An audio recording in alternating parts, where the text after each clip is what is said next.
95% मोननानै उथ्रिसारनो खुलुमबाय गिबि गिबियावनो आंनि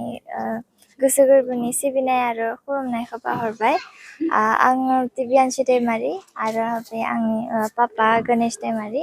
बे मा आंनि सन्तोषी दैमारि आरो आङो सनितपुर डिस्ट्रिक्ट थेलामारा सैनिक कल'निनिफ्राय आरो आङो जवाहर नवोदय बिद्यालयाव फरायनाय आं गोजोननाय मोनदों जे आं आइ आफानि थाखाय बे रिजाल्टखौ लाबोनो हादों मोजां नांदों दा साइन्स स्ट्रिमाव फरायगोन दा लागोन ओमफ्राय आंनि एमआ इन्जिनियारिं बेसेबां पार्सेन्ट आङो 95% लाबोदो खस्थ'फोर मोनबायदों नामा खालामनाय खस्थ' बिदिनो फरायनाय हराव उसुबिदाफोर माबाफोरनिफ्राय नोंनि मामा पापाया माबाफोर उसुबिदाफोर खालामबायदोंमोन आंथ' सुबिदा बिदि होनाय आं इउटुबाव बेटच लानाय बिदि आरो लेक्चार्स नायनानै आं नट्स बे लिरनाय बिदिनो फिसाजोआ जे 95% मोननानै उथ्रिसारनो हाबाय गोसोखौ माबायदि मोनदों गिबि गिबियावनो आं बयनिसिमबो खुलुमग्रोबाय आंनि फिसाजोआ आं जोंनि न'खरा जाबायदि हास्थायदोंमोन बिनिख्रुइबो आंनि फिसाया गोबां 95 मार्क लानानै पास खालामनो हादों आं बेखायनो जोबोद गोजोननाय आंहा आरो रायजो राजानिसिम जोंनि सैनिक कल'निनि रायजो राजानिसिम आं थेंक इउ होनो नागिरो जे नोंथांमोननिखौ लाबोनानै दिनै आंनि बे गथ'नि उथ्रिनो हानायाव खुसिजों जे जोंनि न'खराव फैनानै बिदि माबा खालामनो हानायनि थाखाय आं बहुत बहुत धन्यबाद होदों नोंथांमोनखौबो आरो जोंनि सैनिक कल'निनि रायजो राजामोनखौ जोंजोंथ' मात्र बोसोराव 3 मासल' न'आव थाफैनो मोनो बेनाव गथ'आथ' जेएनबियावनो बेयावनो हस्टेलाव थानानै फरायो बेयावथ' मबाइल माबा माबिबो मोनामोन खिन्थु जोंनि गथ'आ टिउसन लायाखैमोन आरो मबाइलावनो बे इउटुबनि माबा चेनेलावहा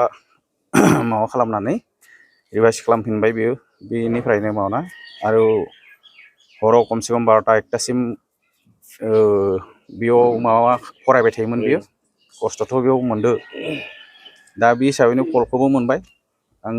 जोबोद गोजोननाय दङ नोंथांनि बायदि आरो गुबुनाबो गोबां बिदिनो गथ'फोर दङ इयुनाव फैबाय थानाय समाव गुबुनखौ माबायदि जाजानायखौ लुबैयो आं आंनि फिसानिख्रुइ बे आंनि गामिखौ बहुत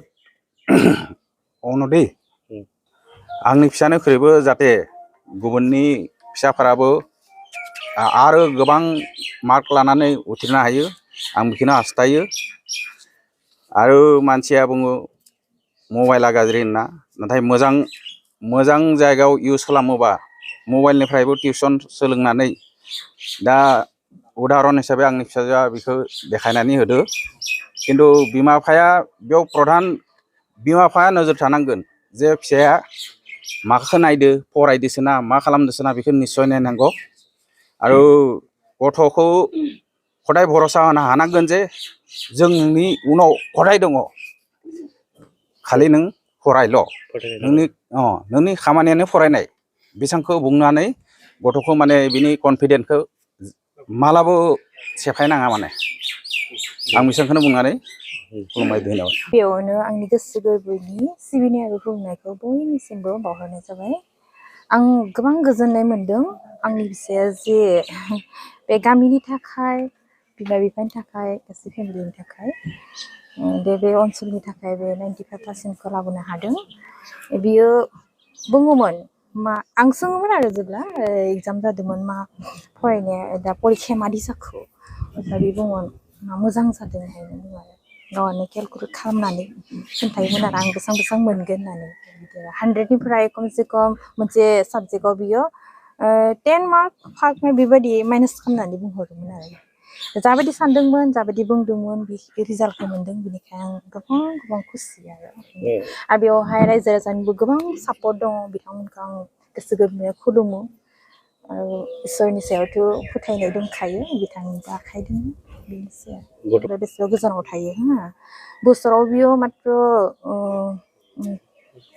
3 महिनाल'सो न'आव थायो बिदि आरो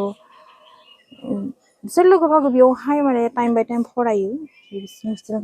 नाथाय न'आव फैनानैबो बियो गोबां हरसिम फरायोमोन आरो फरायो माने टिउसनथ' गैखायामोन इउटुबावहाय नायोमोन आरो इउटुबाव नायनानै सोलोंबाय थायोमोन सोलोंबाय थायोमोन दे नों आरो बिनिफ्रायनो लिरना लाङोमोन न'टआवहा बेयावथ' मबाइल लानो होआना ओमफ्राय बिदिनो आरो फरायहैयोमोन आरो बुङोमोन जे बेयाव टिचारफ्राबो गोबां मोजां गाइड खालामो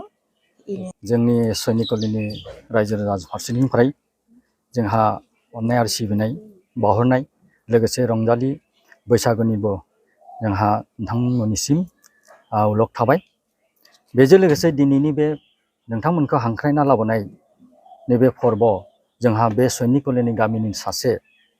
हिन्जावसा फिसा मुस्रि दिब्यांसि दैमारि बिथाङा जवाहर बिश्वनाथ सारिआलियावहा नवोदयआवहा फरायनायमोन